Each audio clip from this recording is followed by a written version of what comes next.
العالمين ثم أصلي وسلم على رسول الله صلى الله عليه وسلم. السلام عليكم ورحمة الله وبركاته.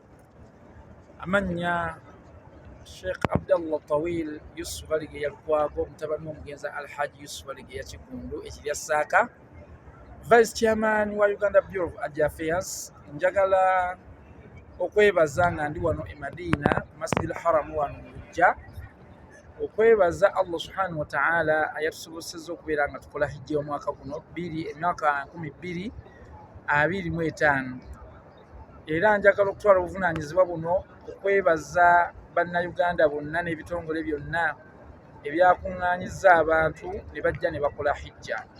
Njagala okwebaza abagenyi ba Allah subhanahu wa ta'ala bonna, buli ajja wano e Makka ne Madina abeera mugenyi wa Allah subhanahu wa ta'ala, sina mulamazi wabula mugenyi wa Allah subhanahu wa ta'ala. Ababadde ab'empisa, ababadde abantu balamu abakkakkamu, n'ababasomesa bonna okukola hijja eno nga tuli mirembe. Era njala okutwala obuvunaanyizibwa buno okwebaza abamemba ba executive bonna ey'abantu omwende kuli wa Sheikh Zakaria Kiwalyanga, okuweereza ne technical team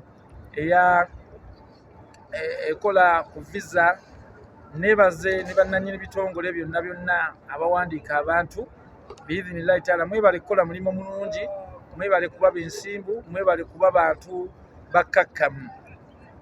Era nga njala okwebaza n'okugumya n'okusaasira, soke kusaasira mukadde waffe muka Haji Kabirigo era ewaffe mu Buddu. Allah amusaasire, twamuziise wano e Madina. Hassani nkusaasidde nnyo era nkugumya nti maama waali we wasinga obulungi, ffenna bwe tusaba Allah abeere nga atuziika mu bifo bino. Njagala okwongera okukubiriza bannange bannayuganda mwenna abasigaddeyo okugumiikiriza.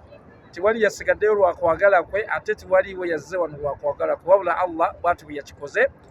Naye ng'ekikulu kyonna, obudde bannange bwakyukidde ddala, era batuwadde obudde butono nnyo bwe tulina okubeera nga tukoleramu ensonga za hijja oba oliawo ne umura. Nakyogerako omwaka guli abantu ne bakigaya, naye nga tuwaliiwo buzibu mu hijja muno. Kintu kizibu nga kukeerebwa kusasula ssente ze tuteekeddwa okusasula zijje zikola emirimu gino.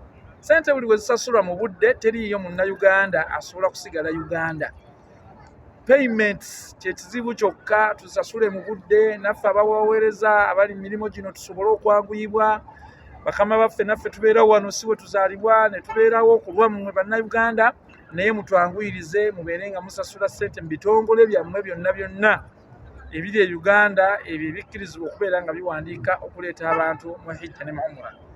Siyinza kusukkaawo, nsaba Allah subhanahu wa ta'ala mwenna abaleete, akkirize emirimu gyaffe n'edduwa zaffe zonna zetwasabidde mu bifo bino eby'enkizo. Bino bifo bya nkizo nnyo mu nsi yonna. Allah batannajja, Allah abaleete, abazze Allah akkirize ibaada zaffe atusonyiwe. Wa hadha, assalamu alaikum wa rahmatullahi wa barakatuh. Nsigadde ndi Vice President wa Uganda Bureau of Affairs, Sheikh Abdallah Tawil Balige Yalkwago. Assalamu alaikum wa rahmatullahi wa barakatuh.